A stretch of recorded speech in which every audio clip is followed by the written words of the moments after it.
the idea to do all of these things, where did the initial idea come from? I always believed in the power of the mind. I always believe that if people will get education, if people get healthcare, if people get everything that you want them to get, if first to change their mindset to even believe in themselves, in the capacity of their being.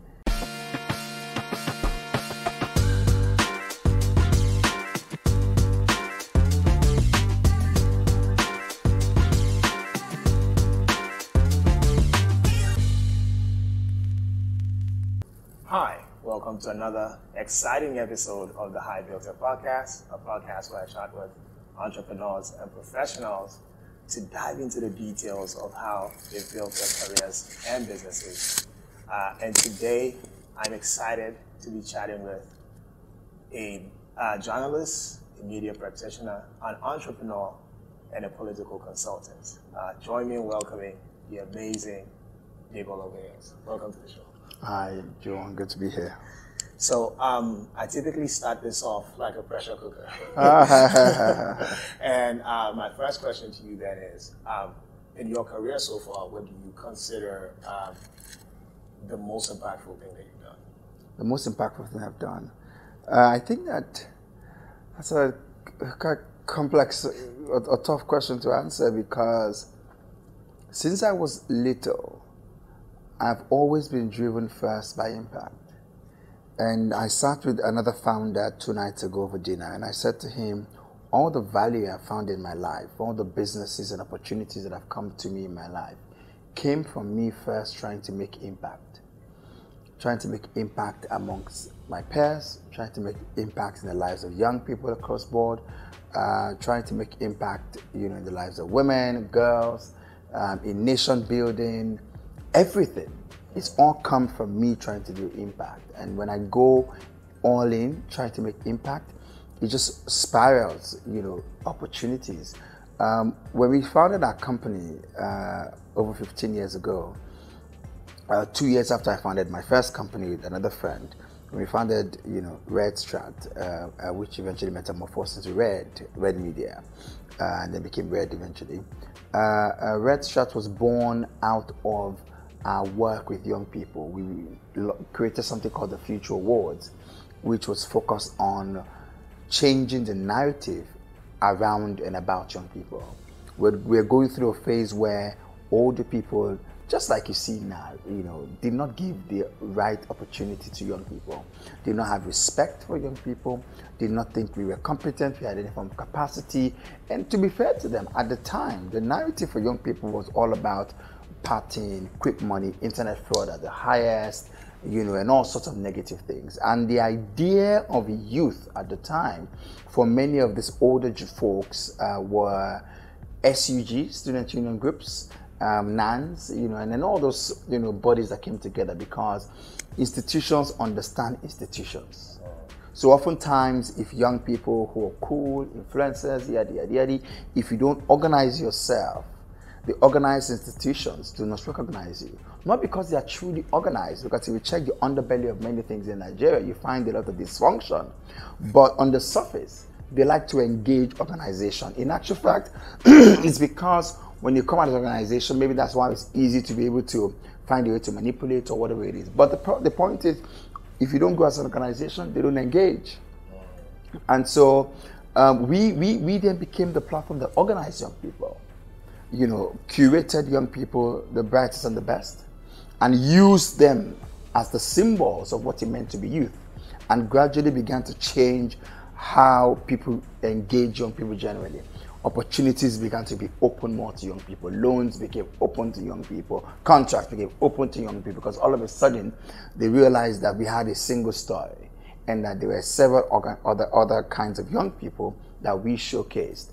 We also then brought that energy and ignition, amongst young people themselves, that led to a ripple effect, because the more 22-year-olds, 24-year-olds saw their peers as the Future Awards nominees or winners, shining lights, it encouraged them to realize that I might complain and moan about Nigeria all day, but somebody else is working in the same Nigeria, creating opportunities and becoming successful. And so that they created a ripple effect and enlarged the critical mass we're curating.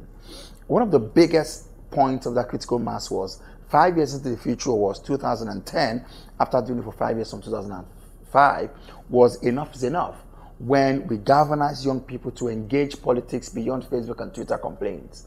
And we had what at the time was the biggest movement of young professionals demanding for change in our country. It was at the time where the National Assembly had refused to make the then Vice President, Goodluck Jonathan, the acting president, when we didn't know if our president was dead or alive. At the time where the jobs crisis was an all-time high, electricity was zero, the country was in a mess because there was no leadership. And after that march, not only did they make him the acting president, the president joined, I think, Twitter. He was already on Facebook at the time. But when he noticed the power, the coalition, that we had brought together, he had to come to the platform where young people were. And in 2011, for the first time in the history of Nigeria, where they were used to the patronage of all these student union organizations, a sitting president left the state capital and came to Lagos to have something that was called the Youth Launch, where they came to meet young professionals. And they started seeing young people from a different light. And since then, the respect for young people had changed. And so everything you see today, without government engages young people, was born from that event in 2011. I remember before the event, they hadn't taken us seriously. I went around Abuja trying to get permissions. I was arrested by SSS. Dealt a lot of challenges. We invited many media houses, they didn't come. But by the time we used the power of Twitter, and enough is enough was trending 1, 2, 3, 4 around the world. Al Jazeera was on the phone, CNN was on the phone, BBC was putting us live, And so that day, the power of social media and the voice, deepened its impact and began to make government also see social media differently, But where am I going with all of this? Backtrack to 2005 when we began the Future Awards. We were hope peddlers. We're trying to peddle hope to young people, to make them see what they can be that they've not yet become, to make other people see the power and potential of young people and believe in Nigeria through the eyes of young people. So it was a big marketing campaign, but we didn't realize that what we were doing was marketing until a brand would ask to sponsor the awards. I will not sponsor the awards, but I want to ask you guys to please help me promote a product. Then it was called Airtel now. I think they were Zain at the time. And we ran a big campaign for them, for their youth platform. And that was how the marketing company was born. And then from then on, we put the same skills, in marketing, hope and building young people also into working for organizations. And that became very important for us because we realized that as young people, advocacy alone would not pay the kind of bills that you need to pay to live in life. You need to have work. You need to have work. Unless you because we're social entrepreneurs. We're not advocates or activists. And so because of that, we realized that we need to have a business. We need to have a job. So we then from then on expanded into all the things we've been trying to do before, where we were trying to create TV platforms, radio platforms, content platforms, young people, and it picked up with the internet. And people were now paying to be on your platforms, advertisers. So all the platforms we created just to give young people a voice now became platforms that brands wanted to place advertising on, and that also helped us raise, that also helped keep our company going. Because we now became a content company and at the same time a communication company. But all of these things, we formed them because we just wanted to give young people a voice. And that continues to drive us until today. That is so powerful, and it resonates with me more ways than one. Which then kind of inspires this question then is the idea to do all of these things, like the snowball, the different arms, marketing, media, all of that. Where did the initial idea come from? I think it's just, I was fortunate to find people who thought like me, who had the same passions, shared the same vision like me. Since, again, little I remember clearly, I've always cared about other people. I've always wanted to make other people better. I always saw myself that I had a responsibility to go and find answers for my peers, or that I had a responsibility to get my peers into rooms they couldn't go into, or I had a responsibility to create opportunities for my peers. I don't know why, I don't know how, but that's just how I've always felt since I was a little boy. I've always felt like, I should be able to, send people to school, help people with healthcare. It's just been a burden. And I then realized that, how could I do this? And I kept searching, but the biggest, on my mind at the time was, I always believed in the power of the mind. I always believed that if people will get education, if people get healthcare, if people get everything that you want them to get, if first you change their mindset to even believe in themselves, in the capacity of their being and their essence and their values, and they're able to then project that, work hard around that and create a value that people can come and pay for. And so, I've always believed that when you're able to help people find that innate power, find their superpower, and they are disciplined enough to work on it, create it as value that people can pay for, then they have the economic means to get education, to get healthcare, and all of this. And when I was in high school, I started working. So I've always believed that, no matter what life throws at you, you've got to just put yourself in. Don't cry over spilled milk. The milk is spilled. What are we going to do? And so when I was in high school, I joined the local theater troupe, trying to raise money, to fend for myself, and trying to raise money to be able to get transportation to go to auditions to go and find opportunities as an actor. Because I always thought that the way I could, motivate people and, encourage them and get them in that right mindset is through the media, through films at first. Eventually I realized that, it wasn't just television, because remember that when we were younger, films were the ways that morals were passed. So I thought that was the way. But again, one of the lessons I learned early in my life is that once you have a mission, once you have a vision, it can actualize, but doesn't have to be the same route. So I found out when I found an opportunity to be on television, being a TV presenter and producer, that I could still do the same thing. So one of the first shows I ever worked on was called Youth Talk. And the idea of Youth Talk was to give a voice for young people. So we've been at this passionate point of trying to give a voice, trying to make young people heard, trying to make them sing. We had this show on NTA all night long. It was a midnight show. So we would wake up and leave our homes at about 11 p.m. or 10:30 to get to the studio at 11:30, 12, and sleep for about an hour, wake up and get ready for the show. The show was showing at 2 a.m. to 3:30 in the morning. And then we'll wake up again at 5 a.m. and get back on the bus to go back to Surulere. All because we wanted to do this TV show that gave a voice to young people. So first I tried to be an actor because I thought that was the path. Eventually I realized that all I needed was a platform that spoke to many people at the same time. We started that show on NTA. We were being paid 0 naira for about 6 months or so. And then eventually they started paying us 2,000 naira, I think, per month. And of course, I learned another lesson there. And I thought, you're now popular on TV. When we're on the bus, people will see us, young people will be saying hello. So when we got the first salary, I said, okay, I'm going to start entering taxi now. No more bus, because I'm a big boy. Of course, after entering taxis twice, the money was finished, and I was back to square one. So I had lost the money, and I'm back on the bus. What was the point? So I learned my lesson. You don't spend as you earn. But I've always been driven by that. And so everything I'm doing today has been there all along. Up to even just speaking, standing in front of audiences and speaking. When I was in primary school, I would speak at the assembly, I would do debating, I would do drama, all of those things. But everything has always been focused around impact, creating a better space, creating a better life for my parents, for my generation, for people who are behind me, and even for people who have gone ahead of me, because I've also enjoyed the benefit of the older people. Two things that you said that really stuck with me in the last answer that you gave was the mind and education, because those are very important drivers in whatever mission or vision that you had. So how did you build that? Like in the sense of how exactly did you build the knowledge base that allowed you and afforded you the opportunity to undertake this very big opportunity? I've always been a curious child. That's why I sought answers everywhere. I sought answers in Mills and Bones. I sought answers in Frederick Forsyth, Jeffrey Archer, Daniel Steele. Those were the books I read.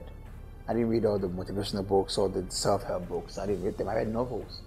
And the books took me to Vietnam and Italy and the Americas, and they showed me the world. I picked lessons from the book, lessons on business, on the mafia, on drugs, on good, on bad, on evil.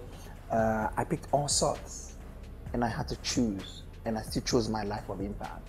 I still chose a life of service to people. On love, Romeo and Juliet and all of that. But then I also read the books in the library in school, the books, in our textbooks. I read Chinua Achebe, I read Jimmy Johnson, I read Olaotimi, several of those books that we had to read in the course of, that was my favorite thing to do. I read Omoluabi, Omodo. There were many of the books we read, in primary and high school that had deep messages. But I found myself first in those books in my grandmother's library and a few other places where I found those books. And those books were the ones that took me around the world. The ones in school then taught me about values and community and culture, and love for my people. But the other thing I did and where I learned most would be from just being a curious child. You see, there are 3 seasons in life for every one of us. There's the morning time, the afternoon time, and the evening time. The morning time is your 0 to about 24, 25. The afternoon time is from about 25 to about 50. And the evening time is from your 50 downwards. And I was fortunate that in my morning time, I sat at the feet of those who were in their afternoon time and their evening time. I spent a lot of time watching my uncles, watching my mom's siblings, watching people rise and fall, watching people and trying to understand the decisions that they took that led them to the result and the end of their lives. And it helped me know what to choose and what not to choose, where to go and where not to go. In sitting at the feet of those who were in their afternoon time, it helped me understand how to accelerate my arrival in my afternoon time, or it helped me understand how to, in my morning time, be invited to the tables where key decisions that could be life-changing were made for people in their afternoon time. So while I was in my morning time, I was able to do things and take decisions and get opportunities that, quote unquote, belonged to people in their afternoon time because I had learned the ways of the afternoon time. That's why they say when you go to Rome, you behave like the Romans. When you want to get opportunities in a certain place, you learn how they behave. Then you also engage in that manner, but with your own refined, and your own value and your own person, to even ensure that you now get double, what other people get. There's a proverb in my place that says, but you see, for you to mowawe, you have to watch Agba. If you do not watch how they wash the hands and the technique, you will not know how to do it. And if you don't know how to do it and it's getting messy, you will not be invited to those tables. And so the biggest part of my journey is sitting at the feet of teachers, of kind-hearted men and women who mentored me, who supported me. And just because I use the word mentor, I have to also quickly say that oftentimes people always think until someone who's popular mentors them, they will not succeed. It's not true. There are many clerks who became MDs around you. How did they do it? There are many women who are selling on the roadside, who are sending kids to school, who are sending kids abroad. How are they doing it? There are lessons to learn from everywhere. Even from those that failed, there are lessons to learn. And oftentimes when you see popular people, watch their lives, watch their videos, read their interviews. You don't need them to sit and talk to you for you to learn from them. Just read their books. Just everywhere you see, follow someone, follow their habits. Social media also gives an opportunity to get into their world. So you don't need to wait. You don't need to bombard them until you mentor me. No, there are things you can learn. There are many people I've learned from just by watching.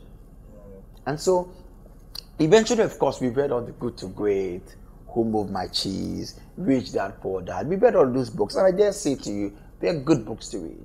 But the biggest lessons I've learned in my life have come from the people I've interacted with.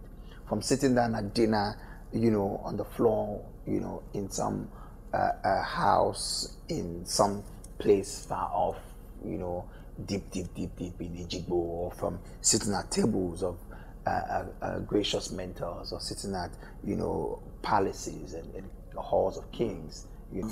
What outlets or channels do you believe gave you the biggest opportunity to show your entrepreneurial abilities?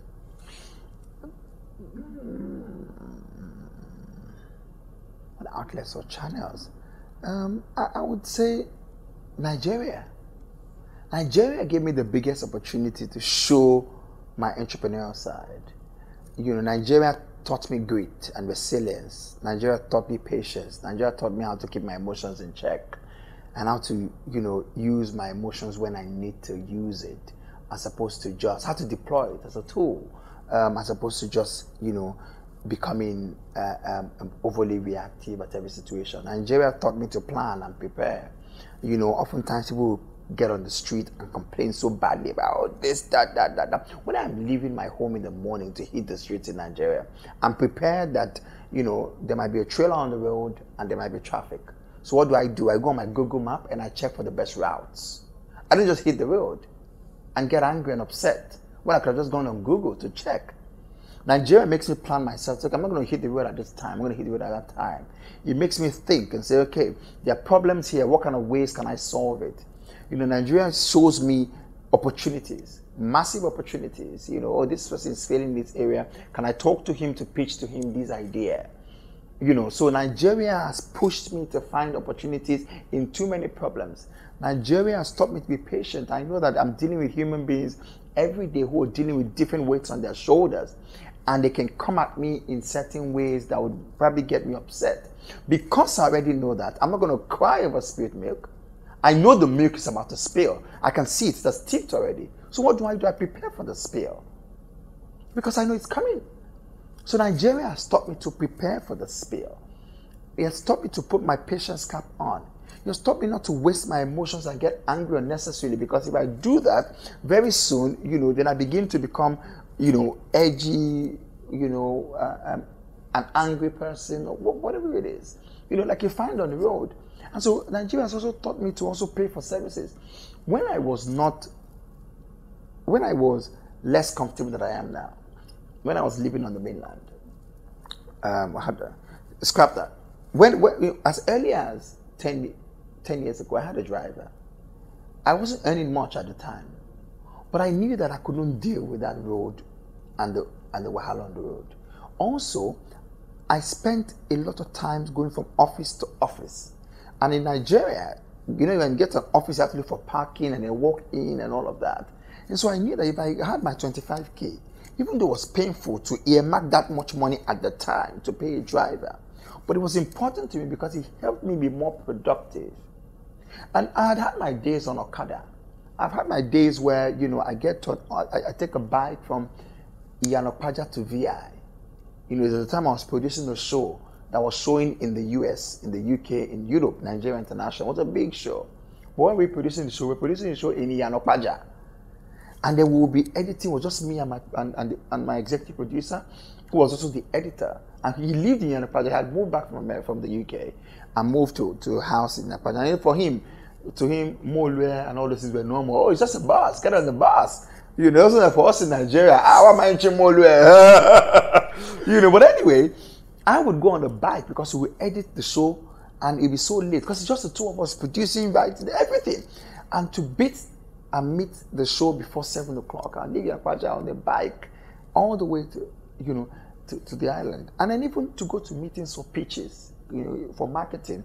I'll get on the bike and when I get to the office, I'm covered in smoke. I mean, not covered entirely, but I'm smelling of smoke, engine oil from the fumes of the cars. And I have sand on my face from the dust on the bike. Guess what I do?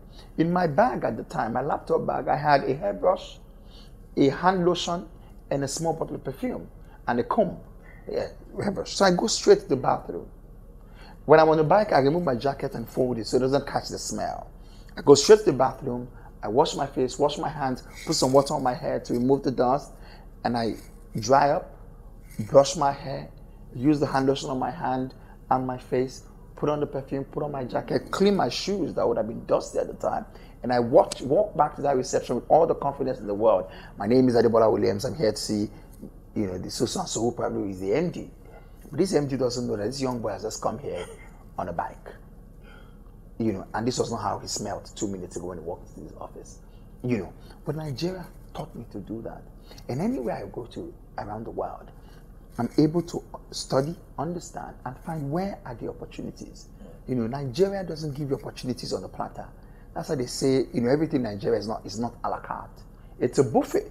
And the point is, because it's a buffet, you need to convince either the people on the queue why you should be in front, or you need to find a way to get yourself to the front of the line, one way or the other. And sometimes it's by carrying other people along. So when you get to the front, you share with them. Sometimes it's because you're any which way, within integrity and fairness to get to the front. And so, I've had all of these experiences in Nigeria. And for me, I take it as a blessing. I take it as learning. I get it. I wake up every day and it fires me up. It forces me to lend myself and open myself and keep to find, opportunities. I remember a couple of years ago, about 10 years ago, I was on the train with my brother in the UK, and he asked me and said, "Do you regret not having a British passport?" Because I was born in London, but I didn't get a passport. And he said, "Do you regret not having a British passport?" This was about 11 or 12 years ago. And I laughed. I said to him, "I don't. No, I don't. I'm happy to be in Nigeria. Because if I was here, I imagine that I'll be here trying to get a passport, cleaning some dead body or something. But in Nigeria, I'm trying to build my life. I'm seeing problems and I'm solving it. And I'm happy. Because every time I've tried to solve a problem, it's brought me blessings. And I think that for me is the biggest thing about Nigeria. And that is why I would say Nigeria is the reason why I'm an entrepreneur today. And whatever success I have today is because of Nigeria. That is really powerful. So what then would you say, your own estimation, has been either your character trait or demeanor or temperament that has given you the most, that has given you the most to achieve all the successes that you have? I mean, aside from just sheer grit and determination that you must have as a Nigerian, that you must have every day when you wake up, and I like to point out that it's not the kind where would to the answer, you want to, or the hustle spirit that Nigerians, sometimes Nigerians like hard work as opposed to smart work. Nigerians think that, oftentimes we as Nigerians think there's until you go to carry konkere and blah, blah, blah, blah, blah, blah. But you can work in a company, but be extra dedicated. You can get a skill that will upgrade your life. Raise money, get a skill, upgrade your life, and give you new opportunities. You don't have to stay in one place to do some hard manual labor, only for you to say, "Oh, I'm a hustler, I'm on the street." You can actually do that for a while, raise money, get a skill, then move to the next level. Don't stay in one place. But I think the biggest, character trait for me or value would be gratitude. Gratitude has changed my life. Gratitude from the beginning of my life is always half full, never half empty. And that's why I can manage my emotions as well. I always try to see from the other side, from the positive side, from the good side, from the joyful side. When people get disappointed, I'm like, why? Let's be grateful. We didn't get this, but we got this. We're alive. That's good enough. We have tomorrow. We can go again. That's good enough. So gratitude changes the game in everything. Sometimes people treat you a certain way when you're a seed and just sprouting, and you get upset. No, be grateful that you're even able to have the opportunity to talk to those people. Sometimes people are like, "Oh, I tried to talk to this person, he didn't answer me." Be grateful that you're even in that room. Let that gratitude now inspire you to want to come back, rather than anger and disappointment that makes you draw back and not want to go to somebody else again. Because the moment you see that as a disappointment, it chips your confidence and makes you think, "Oh, you know what? That's how these people are. I'm going to close up." Be grateful you're in the room. Even if 100 people don't talk to you, come back again. Be grateful that you have access to come back again. Some people didn't get a second chance to come to that room. Be grateful that you have access. And you see, you've got to understand your seasons in life. There are seasons where you're a seed. There are seasons where you're sprouting. There are seasons where you're grown a bit. There are seasons where you become a tree. There are seasons where you bear fruit. When you're a seed, you're small. You're in the soil. People will trample on you. People will throw shit at you. Forgive my friend, but what is shit? Shit is manure. Manure, what does manure do to seeds? It helps you grow. The Bible says when you fail in the days of adversity, it's not because it's because your strength was weak all along. It's not because you were weak. It's because you never had that strength. So all the things that life throws at you is to build up your resilience. It's to build up your strength. It's like being in the gym. The work you do is chiseling your body and cutting the kind of man or woman you want to be. And so you have seasons. So when you're a seed, be grateful for the manure, the shit they throw at you, the people that trample on you and all of those things. But don't just stay down. Also draw all that you need. You know, it's how you see it. If you see it as shit that is destroying you, then you stay down. If you see it as manure that helps you grow, then you sprout. So you've got to take it in gratitude, in grace. And as you continue to sprout, see, people will see you. Some will not. People are looking up. They're not looking down oftentimes, especially men. You find more women even believing in you when you're a seed than men, because women are nurturers, women birth. They're used to having small children and raising them to big people. Men are used to touch and go. And they are used to now, when their son grows or their daughter grows, connecting her to opportunities. That's how men are wired. So if men don't answer you now, if you're trying to get attention for a business, it's normal. Try to talk to women. You'll find more empathy with women. That's one of the things I learned in my career, in my journey. And then, when you become a tree, also be grateful. Don't be upset and say, oh, because that person did not, talk to me or help me when I was a seed, I'm going to be mean. No, that changes your spirit. And you never exhaust blessings. So the person that did not help you as a seed can still help you when you're a tree. Because you see, the fruits you bear needs to also come back to the soil and grow more fruits for you. That's how you make a forest. That's how you make a forest. And you're not entirely secure when you just have a line of trees. It's when you have trees that have become a forest, then you're now safe in that, thickness. Do you understand what I'm saying? So it's important for you to understand your seasons and take everything in good stride and in gratitude. In my marriage, I try to practice gratitude. I tell my wife all the time, when something comes that seems to wants to upset us, I say to her, listen, baby, if you're grateful for me, if I'm grateful for you first, and we remember why we're together, that thing becomes a third party and steps out, and we can both together deal with that thing. But the moment you're upset and attached to that thing, you put a wedge between us, or I put a wedge between us, and we start talking over that thing and start going further. But once you're grateful and say, you know what, this cup broke. I've told my husband, stop putting this cup on this seal. He doesn't listen. Now he's broken this cup. But he's my husband and I love him and I'm grateful for you, baby. Okay, how are we going to deal with this? Something happened between me and my wife the other day about someone we're going to hire. And we misunderstood each other. And I thought she meant something and she thought I meant something else. So she now said, oh, but you're the one that did it. I was in shock. I'm like, no, you did it. I said, no, you did it. I was flummoxed. Like, you did it. But I had to remind myself, I said, calm down, calm down, calm down. She's certain you did it. You're certain she did it. But both of you lock your hands together. So, not physically. I went up, came and said, grateful for you, baby. Listen, it's us against this. So, what are we going to do? This is what I'm thinking we're going to do. Before I said what I was saying we should do, she had the same plan. Then together we came, and we now realized that the thing we're fighting over was not even worth it. That the person we thought was not even, that we dodged the bullet by not hiring that person. But some minutes ago, we were both already just going to put that person in between us. But I remembered gratitude. So gratitude can be used in different ways. But I'm grateful I have you as a wife. I'm grateful I have you as a partner. And so because of my gratitude, this thing is not enough to make me upset with you. And it changed, and eventually we found the enemy. And so I apply gratitude in everything.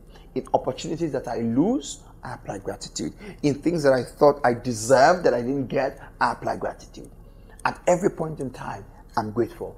And I think that spirit is what continues by the grace of God to open the door for me. That's really beautiful. So, what's one of the most difficult challenges that you faced so far in your career, and how did you overcome it? That's also a question that I find hard to answer oftentimes, because of a man who's always grateful, and a man who always sees challenges as opportunities, and who always sees loss as things that God has orchestrated and faith, and so ends up in gratitude. You know, I mean, we've dealt with all kinds of challenges, you know, but there are things that come in the course of life. You know, I thank God that I haven't had to deal with something that was insurmountable. We ran challenging campaigns that we managed to turn around and created huge successes from. I think I'm just grateful that I'm not sitting here and having to say some challenge that, you know, was so big and was impossible to, you know, so there are things that, if you ask other questions, you know, the things that I would say that to somebody else would be like a huge challenge, but perhaps if it's my person, my spirit, you know, but at the moment, I'm grateful to God that I haven't had anything that I'm going to come on TV to say, oh, you know, it's such a huge, you know, because every challenge we've had to deal with, from raising funds to managing staff, you know, to when we didn't have an office, to when people didn't listen to you, you know, to when, you know, the partnership I had in the first time was going to, you know, be dissolved, or when we had, you know, restructured and also dissolved that partnership at some point, you know, all sorts, you know. But for me, I'm just grateful, you know, and so I'm literally trying to actually say things just to be able to answer this question for you. And it's something I've always struggled with. It's a particular question I've always struggled with because of how I see life. You know, because of how I see life. But are there things I want to be better with personally? Maybe that will be my challenge. You know, maybe it's to say, I want to be much more on time with some things that I promised to do for myself. You know, I want to do a bit more for myself in some areas. I say, well, I want to, you know, or there's certain burdens I carry, you know, that I committed to do, you know, for other people. And, you know, even though it might be challenging, but, you know, I try to do it. You know, I try to, even I'm uncomfortable, I'm unhappy. You know, I have to say to you that this interview was tough for me to do. I know. But for Bada, you know, I just couldn't say no, you know. So yeah, I really just, I'm trying to find an answer for you. And I think, and I have to say it on TV, that I am grateful to God that I'm struggling to answer this question. I'm grateful to God, and I hope that by His grace, you know, He continue to struggle to answer the question. By His grace. That's amazing. So finally, given all you've accomplished so far in your career, what is on the horizon for you for the next 5 to 10 years, and how do you plan to accomplish it? I think I take each day with the grace of God and gratitude. I know that my life is committed to service, and I would continue to find opportunities to serve, create platforms to serve. You know, I recently wrote a book last year for young girls. It was quite, you know, very far off in that sense. But I've always cared about young people, and I've always cared about kids and all of that. But I found that I was drawn into this book that I was trying to write as a gift to my 3 goddaughters, print it at home in my printer, put it in a brown envelope and send to them. And it suddenly becomes a book, like a real full-blown book, you know, and suddenly it's a book that I'm distributing to schools. People want it in South Africa, in Rwanda, in Ghana. Schlumberger bought 8,000 copies 2 weeks ago, last week. You know, no, about almost 10,000 copies between and Platform Capital, Lagos, the government. People are buying the books, distributing the books for free. Because I'm trying not to sell the book, you know, but I have to sell at some point because people want it around the world, and I'm not putting it on platforms that you can access it, you know, in terms of physical book. So I'm still at some point going to have to do that. But generally, this is a book I just wrote as a gift, and it's become this big thing, and events are happening on the book, and by God's grace the book is going into animation and documentaries and all sorts of things. From just trying to create impact in the life of girls, it's become a big thing. And that's how things happen in my life with the grace of God. Trying to do one small thing, just this thing, and then it just takes effect, because impact first. I was just trying to make impact in the life of girls and women, and it's become this big deal, and so I see myself continuing, over the next couple of years to see it committed to the cause of women and girls, particularly because we need a lot more men, in the forefront of advocating for gender equity and getting the right opportunities across the women, helping to reduce the stumbling blocks that stop women from being able to fulfill their potential, from education to sanitary, because the age where women go through and they begin to need a level of privacy and sanitary, in their evolution, it stops them from going to school in certain parts of the world. So there's that. There are opportunities, with GDP explosion, where women go to school, areas with no water and no care, women end up being the ones who are turned into primary caregivers to families. So young girls out of school because of poverty, so there's a lot that can be done with women and girls, and that's important to me. I continue to do my work in government, with governance communication, helping political leaders, advising them. And the beauty of the work we do is that we try not to just advise people to do things just for the media. We try to advise our clients to truly create platforms and opportunities that make impact, and then help them tell that story. So we believe very much, in corporate social marketing, as opposed to just general marketing. I'd rather have a client, spend 100 million naira building a school and bringing all the attention on the school and praising them for that, as opposed to carrying that 100 million on a concert. So even with our work with government, our job first is to advise government on doing the right thing. Sometimes they listen, sometimes they don't. So you win some, you lose some, but because you must also always be grateful, for the ones they listen to, and hope that they continue to be able to, push, force, and shape, and for them to do even much more. So this is us. Continue to work, in our corporate marketing.